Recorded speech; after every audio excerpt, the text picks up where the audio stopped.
দুর্দান্ত স্বাদের এই মোমোটা একবার বাড়িতে ট্রাই করে দেখতে পারেন। জাস্ট সকলে খিদা আপনাকে হয়ে তারিফ যাবে। করতে বাধ্য হবে, এতটাই মজার এই রেসিপিটা। তো যার জন্য ময়দা নিয়েছিলাম 1.5 কাপ মতো, তার মধ্যে লবণ এবং হচ্ছে সয়াবিন অয়েল দিয়ে ভালো করে ময়াম দিয়ে মাখিয়ে 20 মিনিটের জন্য রেস্টে রেখেছিলাম।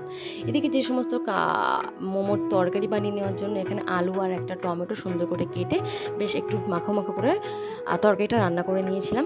এবং একটা বড় বোল নিয়ে ওর মধ্যে আমি জাস্ট মোগলাই স্টাফিংসটা রেডি করছিলাম, যার জন্য পেঁয়াজ কুচি, ধনিয়া কুচি এবং হচ্ছে জিঞ্জার গার্লিক এবং ছোটো ছোটো করে কুচি করে নিয়েছিলাম, আদা রসুন কাঁচা লঙ্কা আমি নিজে অবশ্য সব লিখেও দিয়েছি, এবং একটু স্বাদ মতো লবণ দিয়ে এবং ধনিয়া গুঁড়ো, যাবতীয় ড্রাই মশলা দিয়ে এবং যে ব্রেড গামস দিয়ে ভালো করে মাখিয়ে নিয়ে এবার রুটিটা ঠিকঠাক করে বেলে সাইড থেকে একটু ভাজ ভাজ করে দিলেই কিন্তু আমাদের দারুণ দোকানের রেস্টুরেন্টের স্টাইলে কিন্তু আমাদের মোগলাই রেডি।